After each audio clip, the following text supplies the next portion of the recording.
Hello friends, तो कैसे हो आप सब। मेरा नाम है प्रिंस पांडे और आप सबको स्वागत करता हूं अपने इस छोटे से प्यारे चैनल P2 एडुकेशन में। तो मैं बहुत दिनों बाद आज वीडियो इस चैनल पे अपने डाला हूं। आप सबको पता है मैं क्यों वीडियो नहीं डाल रहा था, क्योंकि मेरा एग्जाम चल रहा था। कुछ कुछ मैंने कम्युनिटी पोस्ट डाला था बीच में, ठीक है। तो आज सोचा कि मैं अब फ्री हो गया हूँ तो वीडियो बना ही देता हूँ। स्टूडेंट्स बहुत वेट भी कर रहे हैं, ठीक है। तो हम लोगों ने हिंदी मीडियम का गति यूनिट जो है हमारा मोशन यूनिट उसे पढ़ लिया, ठीक है। शायद उसमें एक टॉपिक बाकी है, कभी उसे पढ़ा दूंगा मैं। आज हम लोग स्टार्ट करेंगे क्लास 9 का फर्स्ट यूनिट, ठीक है, जिसका नाम है मेटर इन आवर सराउंडिंग, ठीक है। मेटर इन आवर सराउंडिंग मतलब क्या होता है, हमारे आसपास के पदार्थ, ठीक है। हमारे आसपास जितने भी जो भी वस्तुएं हमें दिखाई देती है वो कुछ ना कुछ पदार्थ से मिलकर ही बना है, ठीक है। तो हमारे सारे आसपास के मेटर्स के बारे में हम पढ़ेंगे, ठीक है। तो मेटर्स इन आवर सराउंडिंग हमारे आसपास के पदार्थ आप लोग समझ गए, ठीक है। इसमें ये हमारा पार्ट 1 वीडियो है, ठीक है। ये हमारा पार्ट 1 वीडियो है। इसमें आपको बहुत आगे पार्ट्स मिलेंगे। मैं छोटा छोटा करके वीडियो बनाऊंगा, मेरे पास काफी समय भी नहीं होता कि मैं एक ही वीडियो में कंप्लीट पढ़ा दूं, और वैसे स्टूडेंट्स कैप्चर भी नहीं कर पाते।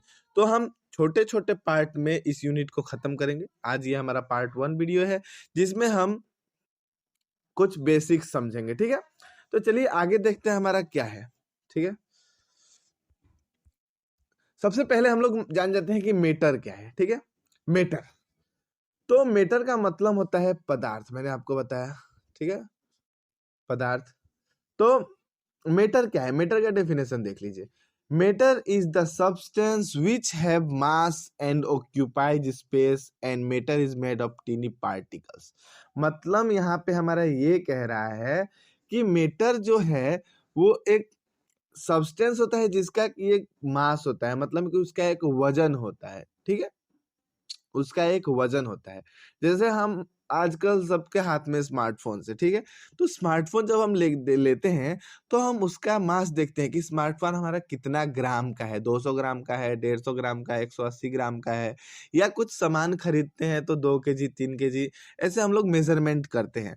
तो किसी भी सामान का हमारा जो होता है, कोई मीटर जो हमारा होता है उसका एक मास होता है और वो कुछ जगह घेरती है, ठीक है, वो कुछ स्पेस लेता है, ठीक है। जैसे कि अभी अगर आप अपने रूम में हैं, अगर टेबल पे पढ़ रहे हैं तो जो टेबल है वो आपका एक रूम का कुछ स्पेस घेरा है और टेबल का कुछ मास है। टेबल पे मोबाइल रखा हुआ है तो मोबाइल का कुछ मास है और साथ ही साथ वो टेबल पे कुछ जगह अपना घेर के रखा हुआ है, ठीक है। तो जितनी भी वस्तुएं हैं जिनका एक मास होता है, मतलब कि उनका वजन होता है और साथ ही साथ वो कुछ जगह घेरते हैं, ठीक है, वो कुछ स्पेस ऑक्यूपाई करते हैं, तो उन सबको हम मेटर बोलते हैं। और साथ ही साथ मेटर जो होता है वो टीनी पार्टिकल्स से मिलके बना होता है। मतलब कि कोई भी हमारा मेटर है तो हम तोड़ना चाहे तो वो टूट सकता है, और उनको तोड़ते तोड़ते हम एक ऐसा इतना छोटा पार्टिकल पाएंगे जिसे कि हम और तोड़ नहीं सकते। तो वही टीनी पार्टिकल्स का मिलकर, इन टीनी पार्टिकल्स को मिलकर हमारा वो मेटर बना हुआ रहता है। जैसे कि हमारा सबसे टीनी पार्टिकल हमारा एटम होता है, ठीक है, वो आपको आगे पढ़ने को मिलेगा, ठीक है। तो मेटर जो होता है वो टीनी पार्टिकल्स से मिलकर बना होता है और उसका कुछ मास होता है और वो एक स्पेस ऑक्यूपाई करते हैं, मतलब कि उसका कुछ वॉल्यूम होता है, ठीक है, वो कुछ स्पेस ऑक्यूपाई करते हैं, ठीक है। जैसे कि मैंने यहाँ एग्जांपल दिया हुआ है, एग्जांपल हमारा notebook, pen, star, sun, planet, table, air, etcetera. Notebook जो है टेबल पे रखे रहेंगे तो नोटबुक का कुछ मास है और साथ साथ वो टेबल पे कुछ जगह घेरता है, ठीक है, कुछ जगह वो अपना एक स्पेस घेरता है, ठीक है। पेन जो है, पेन छोटा होता है फिर भी वो कुछ जगह घेरता है और उसका मास होता है। स्टार जो है वो भी यूनिवर्स में हमारा जगह कुछ घेर के रखा है। सन जो है उसका भी कुछ अपना ये जगह स्पेस है, बहुत बड़ा सन है, ठीक है। प्लेनेट जो हमारा अर्थ है, ये सब यूनिवर्स में अपना अपना जगह खींच के रखे हैं और इनका मास भी होता है, ठीक है। टेबल है। एयर, एयर जो हमें आंखों से दिखाई नहीं देता, उनका भी वजन होता है और वो कुछ स्पेस ऑक्यूपाई करके रहते हैं, ठीक है। एयर जो है वो चारों तरफ भरा पड़ा है, हमारे आसपास भी अभी बहुत एयर है, हमें दिखाई नहीं देता, ठीक है। वही एयर में हम जब धूल उड़ाएंगे तो हमें दिखाई देने लगता है, ठीक है। तो एयर जो होता है उसका भी कुछ मास होता है और वो कुछ स्पेस ऑक्यूपाई करके रहता है, ठीक है। अब यहाँ देखिए हम लोग देख रहे हैं कैरेक्टरिस्टिक्स ऑफ पार्टिकल्स। जो ये हमारा टीनी पार्टिकल्स है इसका कैरेक्टरिस्टिक्स, ठीक है। तो टीनी पार्टिकल्स जो होते हैं वो कंटिन्यूअसली मूविंग रहते हैं, ठीक है, वो हमेशा मूवमेंट में रहते हैं। जैसे कि हम किसी बोतल के अंदर, ठीक है, बोतल बोतल बोतल बोतल बोतल बोतल बोतल क्या बना रहा हूँ मैं, ये बोतल, मान लीजिए ये हमारा एक बोतल है, इसमें हमने हवा भरा, ठीक है, क्या भरा, एयर। इसमें हम एयर भरते हैं तो इसमें जो छोटे छोटे एयर के पार्टिकल्स रहते हैं वो स्ट्राइक करते हैं इनके वॉल्स पे, वो कंटिन्यूअसली रैंडम डायरेक्शन में मूव करते रहते हैं और ये कंटिन्यूअसली स्ट्राइक करते हैं उसके वॉल पे, ठीक है। तो जो टीनी पार्टिकल्स होते हैं वो हमेशा मूवमेंट में रहते हैं। जैसे कि हमारे पास जो एयर है हमारे आसपास सराउंडिंग में, ठीक है, हमारे रूम में, वो कभी भी एक जगह नहीं रहता है, ठीक है, इसका छोटा छोटा पार्टिकल्स एनी टाइम मूव करते रहता है। जैसे कि अब लिक्विड हो या कुछ भी, सब में हमारा जो टीनी पार्टिकल्स होता है वो कंटिन्यूअसली मूविंग स्टेट में रहता है, ठीक है। उसके बाद they having space between them, tiny particles के जो हमारा एक मैटर है उसमें बहुत सारे टीनी पार्टिकल्स होंगे ना, एक टीनी पार्टिकल्स तो हमारा मैटर बनता नहीं है, तो बहुत सारे टीनी पार्टिकल्स को मिला के हमारा कोई मैटर बनता है। तो उसमें जितने टीनी पार्टिकल्स होते हैं उनके बीच स्पेसिंग होता है, ठीक है। जैसे कि स्पेसिंग होता है, कहने का मतलब कि हमारा तीन तरह का हमारा सब्सटेंसेस, मतलब ये स्टेट रहता है हमारा, सॉलिड, लिक्विड, गैस, ठीक है। तो ये आगे भी आपको मिलेगा, थोड़े आगे है। तो सॉलिड, लिक्विड और गैस में हमारा जो टीनी पार्टिकल्स होते हैं उनमें जो टीनी पार्टिकल्स होता है उनके बीच कुछ स्पेसिंग होता है। जैसे कि एयर में स्पेसिंग बहुत ज्यादा होता है, एयर में आप आसानी से हाथ इधर उधर घुमा सकते हैं, ठीक है, इधर उधर हाथ मूव कर सकते हैं। लेकिन लिक्विड में करेंगे तो थोड़ा उसके अंदर कम डिस्टेंस रहता है पार्टिकल्स के बीच, लेकिन डिस्टेंस रहता है। तो आप वाटर में भी मूव कर सकते हैं लेकिन आपके हाथ के ऊपर एक ऑपोजिट फोर्स एक्ट करेगा, ठीक है, आपको कुछ ऑपोजिशन फोर्स फील होगा आप अगर वाटर के अंदर हाथ इधर उधर हिलाते हैं तो। लेकिन एयर में उसके मुकाबले कम फील होगा, ठीक है, ऑपोजिशन फोर्स में कम होगा। लेकिन वहीं अगर आप अब सॉलिड की बात करें तो सॉलिड में हमारा जो पार्टिकल्स होता है वो बहुत करीब जुड़ा रहता है, बहुत उनके बीच शॉर्ट डिस्टेंस रहता है, ठीक है। तो क्या टेबल पे आप इधर उधर हाथ मूव कर सकते हैं? टेबल पे हाथ मार के देखना तो टेबल टूटेगा या तुम्हारा हाथ टूट जाएगा, देखना तो एक बार मार के है। तो इनके बीच जो टीनी पार्टिकल्स का जो स्पेसिंग होता है बहुत कम होता है।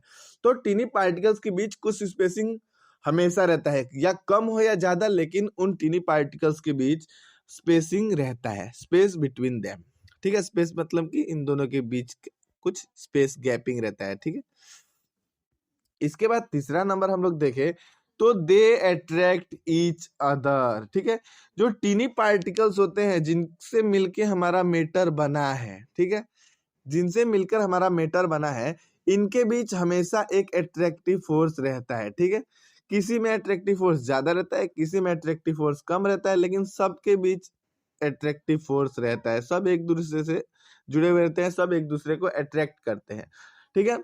तो हमारा एयर में जो होता है अट्रैक्शन कम होता है, लिक्विड में उससे थोड़ा ज्यादा होता है और सॉलिड में उससे भी ज्यादा होता है, ठीक है। तो जितने भी टीनी पार्टिकल्स हैं वो सब एक दूसरे को अट्रैक्ट करते हैं। तो ये हमारा तीन कैरेक्टरिस्टिक्स था पार्टिकल का। फर्स्ट था कि टीनी पार्टिकल्स हमेशा मूवमेंट करते हैं, टीनी पार्टिकल्स में स्पेस रहता है, टीनी पार्टिकल्स एक दूसरे को अट्रैक्ट करते हैं, ठीक है। तो ये कुछ नहीं है, बहुत ही आसान है, यहाँ कुछ भी हमें याद करने की जरूरत नहीं है, सब हमें समझ लेने से क्लियर हो जाएगा, ठीक है। तो ये उम्मीद करता हूँ आप लोग समझ गए होंगे। इसके बाद हम लोग आगे देखते हैं। अब हमारा जो फर्स्ट प्रॉपर्टी था यहाँ कैरेक्टरिस्टिक था पार्टिकल का, वो था हमारा they are continuously in moving state, ठीक है, they are continuously in moving state, ठीक है। तो उसी के बारे में हम यहाँ पे अच्छी तरह से जानेंगे, ठीक है। Particles of matter are continuously moving, मतलब कि हमेशा मूवमेंट करते हैं, ठीक है। पार्टिकल्स जो मैटर के जो टीनी पार्टिकल्स होते हैं हमेशा कंटिन्यूअसली मूविंग स्टेट में रहते हैं, ठीक है। तो जो टीनी पार्टिकल्स होते हैं वो हम काइनेटिक एनर्जी, उनके अंदर kinetic energy, particles possesses kinetic energy, मतलब कि उन पार्टिकल के पास हमेशा काइनेटिक एनर्जी रहता है। कोई भी चीज अगर एक जगह रेस्ट में रहता है तो पोटेंशियल एनर्जी रहता है, और वो अगर मूवमेंट में हो जाता है तो वो काइनेटिक एनर्जी में कन्वर्ट हो जाता है। मतलब कि कोई पार्टिकल जब मूवमेंट में रहेगा तो काइनेटिक एनर्जी शो करता है, ठीक है, उसके अंदर काइनेटिक एनर्जी होता है। तो पार्टिकल्स जो है हमेशा मूव करते हैं, दे आर कंटिन्यूअसली मूविंग।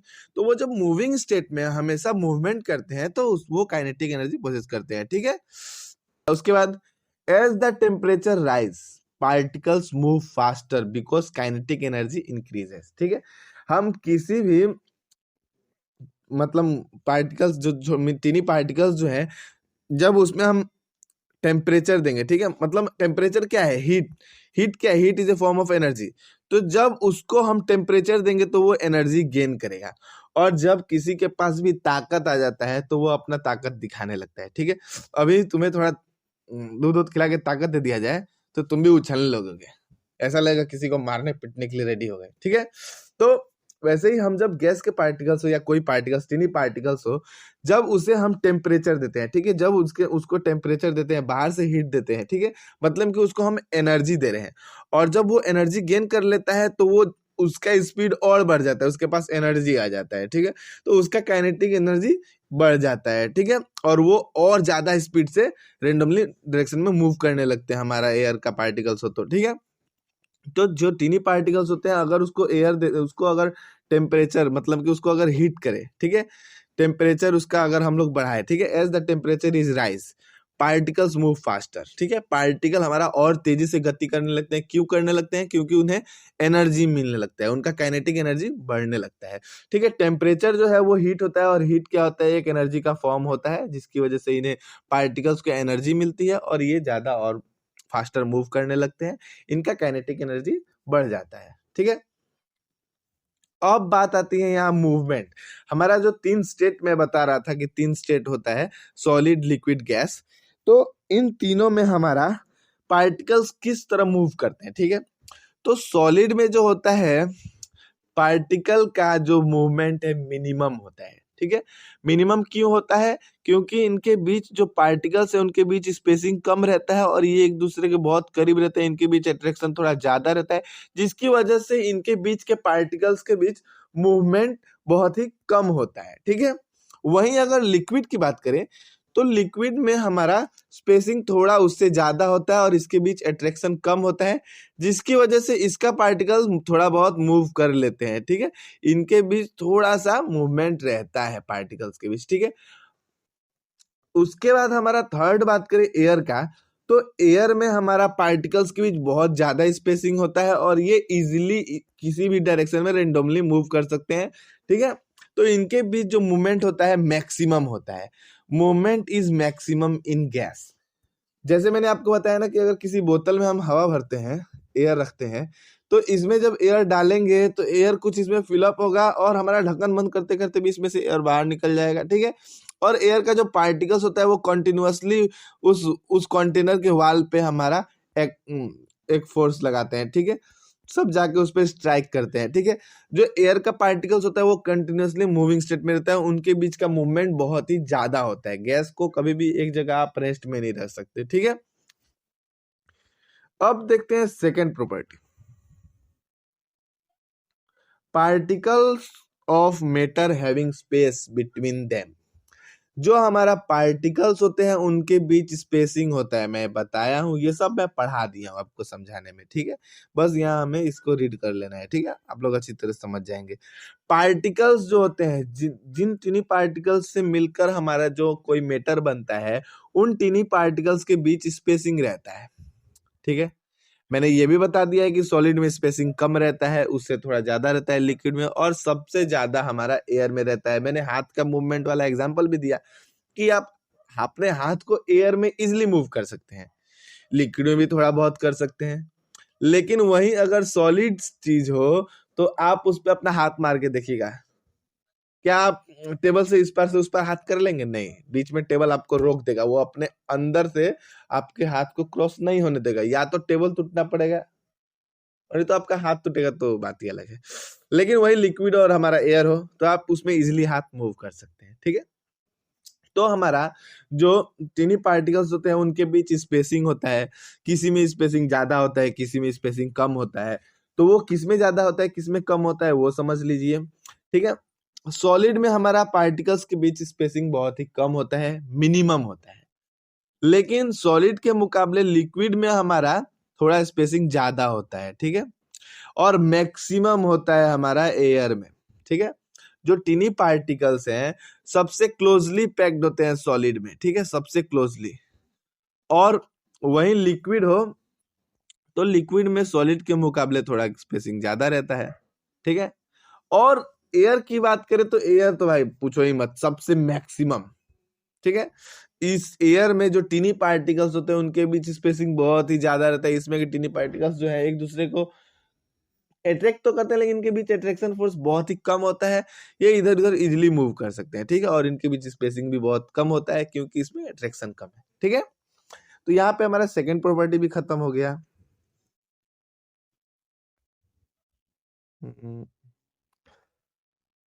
इसके बाद अब देखते हैं हमारा अपना थर्ड तो नहीं है, यहाँ पे दो ही है। थर्ड क्या था? They attract each other. Attraction वाला मैंने आपको बता दिया है कि दे अट्रैक्ट ईच अदर मतलब कि जो टीनी पार्टिकल्स होते हैं वो एक दूसरे को अट्रैक्ट करते हैं। तो सॉलिड के बीच जो होता है अट्रैक्शन सबसे ज्यादा होता है, लिक्विड में सॉलिड के मुकाबले थोड़ा कम रहता है, और एयर में तो अट्रैक्शन बिल्कुल नेग्लिजिबल होता है, ठीक है। जो टिनी पार्टिकल्स होते हैं, जो पार्टिकल्स होते हैं वो एयर में उनके बीच का अट्रैक्शन एकदम नेग्लिजिबल होता है, उसे हम नेग्लेक्ट कर सकते हैं, ठीक है। तो यहाँ पे ये दो प्रॉपर्टीज हो गया। इसके बाद आगे देखते हैं हम लोग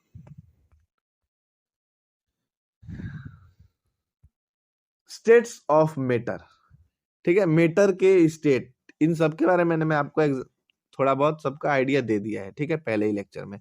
स्टेट्स ऑफ मैटर, जो मैटर होते हैं उनका 3 स्टेट होता है। वो 3 स्टेट क्या होता है? Solid, liquid and gas. हमारा जो मैटर का स्टेट होता है 3 होता है।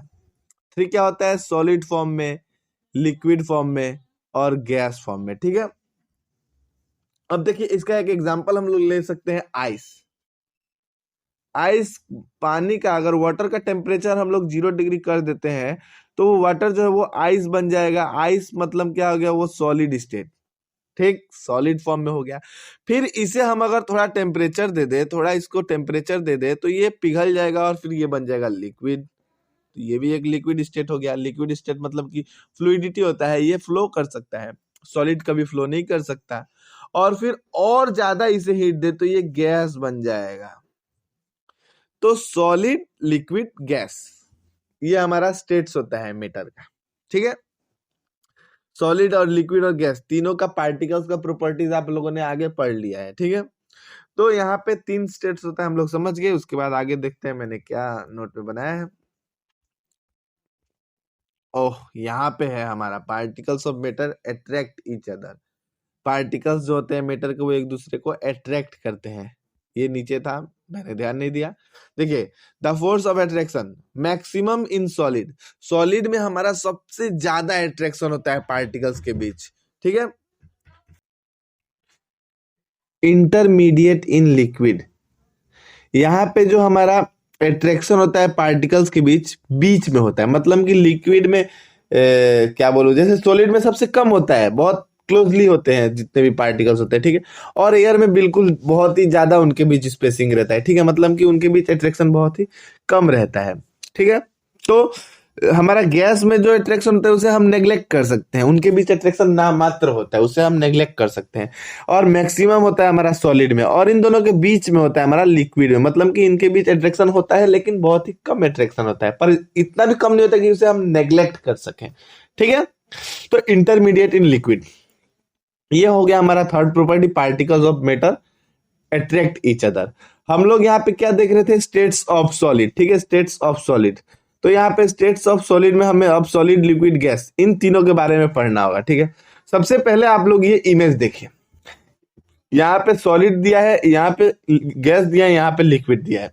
अरेंजमेंट थोड़ा गड़बड़ है, बीच में आपको लिक्विड उधर गैस होना चाहिए, कोई बात नहीं है, इधर उधर हो गया होगा मुझसे। अभी देखिए, ये हमारा सॉलिड का पार्टिकल्स के बीच का ये स्ट्रक्चर दिया है, ये गैस का स्ट्रक्चर दिया है पार्टिकल्स का, और ये लिक्विड का स्ट्रक्चर दिया हुआ है। इन तीनों को ध्यान से देखिए और हम जो आगे तीनों प्रॉपर्टीज पढ़े उन्हें मिलाइए। देखिए यहाँ पे जो हमारा सॉलिड्स के बीच का पार्टिकल है, इनके बीच हमारा ये सारा जुड़ा हुआ है। देखिए सब में आपको बॉन्डिंग दिख रहा है, ठीक है, सब में आपको जुड़ा हुआ दिख रहा है, बॉन्डिंग दिख रहा है। तो ये जो सॉलिड के पार्टिकल्स होते हैं वो सब एक दूसरे के साथ जुड़े हुए रहते हैं, उनके बीच अट्रैक्शन बहुत ही ज्यादा होता है और ये बहुत ही एक दूसरे के क्लोज होते हैं, मतलब कि इनके बीच स्पेसिंग कम होता है। ये सब हम लोगों ने पढ़ लिया है, ठीक है। और यहाँ पे हमारे लिक्विड का ही जो वाटर है उसका ही 3 फेज यहाँ पे दिया हुआ है, सॉलिड लिक्विड गैस का फॉर्म, ठीक है। ये हमारा क्या है, ये आइस है। आइस में देखिए हमारा जो पार्टिकल्स है बहुत ही क्लोजली पैक्ड है, ठीक है। और इसका एक वॉल्यूम है, ठीक है। ये एक शेप पकड़ा हुआ है, ठीक है। सॉलिड का एक पर्टिकुलर शेप है, ठीक है। फिर लिक्विड देखते हैं। लिक्विड के पार्टिकल्स में भी हमारा बॉन्डिंग दिखा रहा है, लेकिन यहाँ पे बॉन्डिंग जो है एक रैंडम है, यहाँ पे एक अरेंजमेंट में है, ठीक है। यहाँ पे एक रेगुलर अरेंजमेंट में है, लेकिन यहाँ पे कोई अरेंजमेंट नहीं, यहाँ पे कोई अरेंजमेंट नहीं है। यहाँ पे ऐसे इधर उधर पार्टिकल छिटा पड़ा हुआ है और इनके बीच बॉन्डिंग है, लेकिन यहाँ पे बहुत थोड़ा कम है सॉलिड के मुकाबले, ठीक है। गैस के पार्टिकल्स में देखिए कोई बॉन्डिंग ही नहीं दिखा रहा है। इन पार्टिकल्स के बीच का जो वो पतला पतला ऐसा डंटे जैसा जुड़ा हुआ है वो कहाँ चला गया, इसमें नहीं है। क्यों नहीं है? क्योंकि गैस के बीच का हम लोग बोले ना कि अट्रैक्शन बहुत ही नेग्लिजिबल होता है, एकदम नामात्र होता है, और इनके बीच स्पेसिंग भी बहुत ज्यादा होता है, ठीक है। तो मतलब कि इसका पार्टिकल्स लगभग एक दूसरे से फ्री रहते हैं, ठीक है। तो यहाँ पे ही हमारा 3 स्टेट हम लोगों ने देख लिया, सॉलिड लिक्विड, सॉलिड लिक्विड और गैस, ठीक है। यहाँ पे अब इन तीनों के बीच हम लोग देखते हैं क्या डिफरेंस टाइप में है। चलिए आगे देखते हैं, तब पता चलेगा हमें क्या पढ़ना है आगे। देखिए इन तीनों के बीच क्या डिफरेंस है। सॉलिड जो है इसका एक डेफिनिट शेप होता है, ये एक शेप फिक्स डेफिनिट शेप रहता है, ठीक है। सॉलिड का एक शेप रहता है, टेबल है तो वो टेबल अपने शेप में है। अब उस टेबल को हम इधर उधर हीट फीट देके इधर उधर कुछ के उसको बेड नहीं बना सकते कि नहीं। तो सॉलिड जो होता है उसका एक डेफिनिट शेप होता है, ठीक है। वहीं पे हमारा एक मिनट, बैटरी चार्ज है कि नहीं, ठीक है। आपको उसके बाद हमारा देखिए डेफिनिट शेप होता है सॉलिड का, लेकिन लिक्विड का बात करें तो no definite shape. No definite shape का मतलब क्या है, आपका जो वाटर है वो अगर आप किसी भी कंटेनर में रखेंगे, ग्लास में रखेंगे तो वो ग्लास का शेप का हो जाएगा, बोतल में रखेंगे तो उस बोतल का शेप का हो जाएगा, ऐसे किसी हम लोग अपने भाषा में बात करते हैं डबरा कढ़ाई तसली ये सब में रखेंगे तो उसका आकार का हो जाएगा। तो लिक्विड को आप जिस बर्तन में रखेंगे, जिस कंटेनर में रखेंगे ससुरा उसी का आकार का हो जाएगा, ठीक है।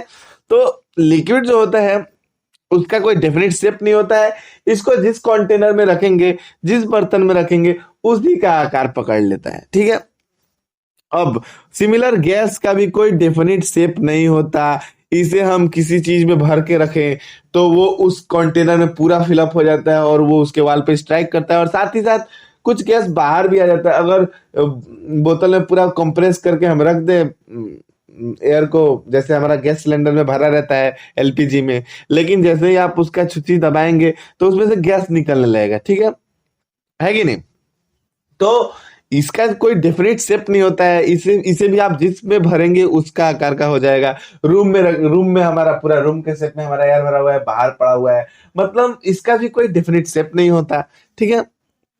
इसके बाद सॉलिड जो होता है इसका एक बाउंड्री होता है, ठीक है। सॉलिड अगर शेप पकड़ा हुआ है, ये अगर क्यूब फॉर्म में है तो ये क्यूब बना रहेगा, ठीक है, ठीक है। क्यूबॉइड में है तो क्यूबॉइड बना रहेगा, रेक्टेंगल है तो रेक्टेंगल बना रहेगा, सर्कल बना है तो सर्कल बना रहेगा, मतलब कि इसका एक बाउंड्री है, ठीक है। ये अब मान लीजिए ये बर्फ इतने आकार का है, इतना बड़ा है, तो ये इतना ही बड़ा रहेगा, इसको अब इतना बड़ा हम नहीं खींच के बना सकते, ठीक है। इसका एक बाउंड्री कंडीशन है, ठीक है। इसका एक डिस्टिंक्ट बाउंड्री होता है। फिर लिक्विड की बात करें तो नो डेफिनिट बाउंड्रीज, इसका भी कोई डेफिनिट बाउंड्री नहीं होता है। जैसे कि सिर्फ का बात अलग है, हम पानी को नीचे फ्लोर पे गिरा दिए तो देखेंगे कि वो पूरा फैल जाएगा। ऐसे कैसे फैल गया भाई, उसका कोई बाउंड्री नहीं है तभी वो फैल जा रहा है, ठीक है। तो लिक्विड का कोई बाउंड्री नहीं होता। सिमिलरली हमारा गैस का भी कोई बाउंड्री नहीं होता, हम गैस को कहीं भर के रखने नहीं सकते। हम उसमें भरेंगे तो देखेंगे कि हम अगर बोतल में हवा भरे भी तो बोतल के अंदर भी हवा गया, बोतल के बाहर भी हवा रह गया, ठीक है। तो इसका भी कोई बाउंड्री नहीं होता। हमारा वैक्यूम जगह में आप अगर ले जाके हवा छोड़ देते हैं तो हवा वो किसी एक पार्टिकुलर जगह नहीं रहेगा, वो पूरा वैक्यूम जगह में फैल जाएगा, ठीक है। तो इसका भी कोई बाउंड्री नहीं होता। इसके बाद सॉलिड जो होता है हमारा रिजिड होता है। रिजिड का मतलब कठोर होता है। इसका मतलब एकदम एक शेप रहता है, इस ये दूसरे फॉर्म में इसको हम चेंज नहीं कर सकते, ठीक है। ये रिजिड रहता है, ठीक है, कठोर रहता है। वही हमारा लिक्विड और गैस की बात करें तो फ्लूइडिटी, मतलब कि ये बह सकता है, इसके पास बहने की क्षमता होती है। हमारा गैस जो है फ्लो करता है एक दूसरे से। हवा बहता है ना हमारा, जब हमारे गर्मी में शरीर पे जब हवा आता है, जब ठंडा ठंडा हवा मिलता है तो कितना मजा आता है। हम हवा का बहना फील कर सकते हैं, ठीक है। तो हवा जो होता है वो बहता है, और साथ ही साथ लिक्विड जो है वो भी बहता है। अपर अपर लेवल से लोअर लेवल में हमारा लिक्विड फ्लो करता है, ठीक है। High level to lower level, ठीक है, हमेशा लिक्विड फ्लो करता है, सबको पता है, ठीक है। तो लिक्विड जो होता है वो भी फ्लो करने वाला होता है, इनके पास फ्लूइडिटी प्रॉपर्टी होती है। लेकिन सॉलिड हमारा रिजिड होता है, ये कठोर होता है, ठीक है। इसके आगे देखें, इनकम्प्रेसिबल। अब आपका एक मान लीजिए पेन है, इसे क्या कंप्रेस करके दबा करके आप छोटा कर सकते हैं? नहीं, वो बैंड हो जाएगा, कुछ भी हो जाएगा, लेकिन वो कंप्रेस होकर उसका वॉल्यूम आप कम नहीं कर सकते, ठीक है। तो सॉलिड जो होता है वो इनकम्प्रेसिबल होता है। लेकिन वही हमारा जो लिक्विड और गैस की बात करें तो हमारा जो लिक्विड होता है हाई कंप्रेसिबल होता है, ठीक है। कुछ मिस्टेक हो गया यहाँ पे हमारा, सॉरी। लिक्विड जो होता है वो लो कंप्रेसिबल होता है। लिक्विड तो पहले से उनके बीच पार्टिकल्स के बीच थोड़ा स्पेसिंग कम है, ठीक है, थोड़ा स्पेसिंग कम है, लेकिन थोड़ा स्पेसिंग है उसमें। तो ये जो होता है लो कंप्रेसिबल होता है। लिक्विड जो होता है वो लो कंप्रेसिबल होता है। ये लो कंप्रेसिबल यहाँ लिख देना और ये हाई कंप्रेसिबल यहाँ ला देना, ठीक है। यहाँ पे थोड़ा मिस्टेक हुआ है, ठीक है। यहाँ पे हमारा जो सॉलिड होता है वो इनकम्प्रेसिबल होता है, ठीक है। मतलब कि उसे हम कंप्रेस करके उसका वॉल्यूम घटा नहीं सकते, ठीक है। लेकिन वही हमारा लिक्विड की बात करें तो लिक्विड हमारा लो कंप्रेसिबल होता है, ठीक है। मतलब कि लिक्विड को कंप्रेस कर सकते हैं, उसे दबा के हम उसका वॉल्यूम थोड़ा कम कर सकते हैं, लेकिन उतना ज्यादा कम नहीं कर सकते जितना कि हम गैस का कर सकते हैं, ठीक है। ये हमारा जो लिक्विड है ये लो कंप्रेसिबल है, ठीक है। लिक्विड हमारा लो कंप्रेसिबल है, और हमारा गैस जो है वो हाई कंप्रेसिबल है। यहाँ पे मिस्टेक हो गया है, इसे ठीक कर लीजिएगा। हाई कंप्रेसिबल गैस जो होता है वो हाई कंप्रेसिबल होता है। गैस को हम कंप्रेस कर सकते हैं ज्यादा लिक्विड के मुकाबले, ठीक है। देखेंगे आपका एलपीजी में जो गैस भरा है वो लिक्विड फॉर्म में रहता है, लेकिन जब उसका हम लोग छुच्छी दाब के हवा निकालने का ट्राई करते हैं तो देखते हैं कि हमारा फटक से गैस के फॉर्म में निकलता है। कैसे?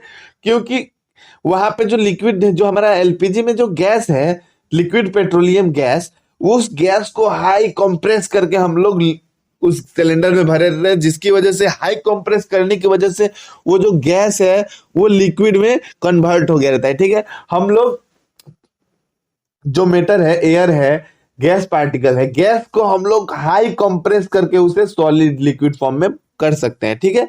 गैस को अगर हम लोग कंप्रेस करते हैं तो लिक्विड में फॉर्म में जाएगा, और फिर और ज्यादा कंप्रेस करते हैं तो वो सॉलिड फॉर्म में भी कन्वर्ट हो जाता है, ठीक है। तो कंप्रेस हम लोग दबाव के चलते भी उस पार्टिकल्स का ये फॉर्म स्टेट चेंज कर सकते हैं, ठीक है। तो गैस जो होता है वो हाई कंप्रेसिबल होता है, लिक्विड जो होता है लो कंप्रेसिबल होता है। ये चीज ठीक कर लीजिएगा, ठीक है। उसके बाद आगे देखिए, हमारा सॉलिड का डेफिनिट वॉल्यूम होता है। जब इसे हम कंप्रेस नहीं कर सकते तो मैंने बताया ना कि इसका फिक्स्ड वैल्यू होगा, ठीक है। तो सॉलिड का हमारा फिक्स वैल्यू होता है। लिक्विड का हमारा डेफिनिट वॉल्यूम होता है। यहाँ पे भी मिस्टेक हो गया हो, मैंने पीडीएफ बनाया है, मेरे से ये मिस्टेक हो गया, इसके लिए मैं माफी चाहता हूँ।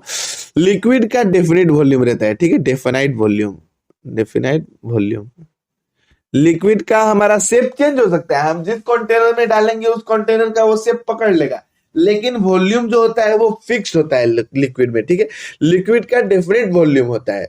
लेकिन वही गैस की बात करें तो गैस का हमारा जो वॉल्यूम होता है वो फिक्स नहीं होता, नो डेफिनाइट वॉल्यूम। ये यहाँ लिख लीजिएगा और ये यहाँ लिख दीजिएगा, ठीक है। यहाँ पे थोड़ा मिस्टेक हो गया है, ठीक है, सॉरी। तो गैस का हमारा कोई डेफिनेट वॉल्यूम नहीं होता है। गैस जो हमारा है वो जहां भी हम रखेंगे वो फैल जाता है, ठीक है, वो फैल जाता है। इसका कोई डेफिनेट वॉल्यूम नहीं होता है। लेकिन हमारा लिक्विड का एक डेफिनेट वॉल्यूम होता है, उसका डेफिनेट नहीं रहता है। जिस भी कंटेनर में डालेंगे उसका शेप पकड़ लेगा, लेकिन वॉल्यूम सेम रहता है, ठीक है। तो यहाँ पे हमारा इस पार्ट 1 वीडियो को हम खत्म करते हैं, ठीक है। पार्ट 1 वीडियो को खत्म करते हैं। आगे आपको और टॉपिक्स मैं बताऊंगा। तो उम्मीद करता हूं आपको ये समझ आया होगा। अगर कोई कंफ्यूजन रह गया हो तो मुझे कमेंट बॉक्स में बताइएगा, मैं जरूर आपकी मदद करने की कोशिश करूंगा। और पार्ट 2 जो वीडियो है आपको जल्द ही देने की मैं कोशिश करूंगा। तो अभी के लिए इतना ही, मिलेंगे अगले वीडियो में। थैंक यू, धन्यवाद, जय हिंद। पर वीडियो को लाइक किए बिना मत जाना अगर अच्छा लगे तो, और अपने इस प्यारे चैनल को सब्सक्राइब कर बेल आइकन प्रेस कर देना, ताकि मैं पार्ट 2 वीडियो डालूं तो नोटिफिकेशन आपके पास सबसे पहले जाए और आप अपना कॉन्सेप्ट क्लियर कर सको। तो अभी के लिए इतना ही, थैंक यू, धन्यवाद, जय हिंद।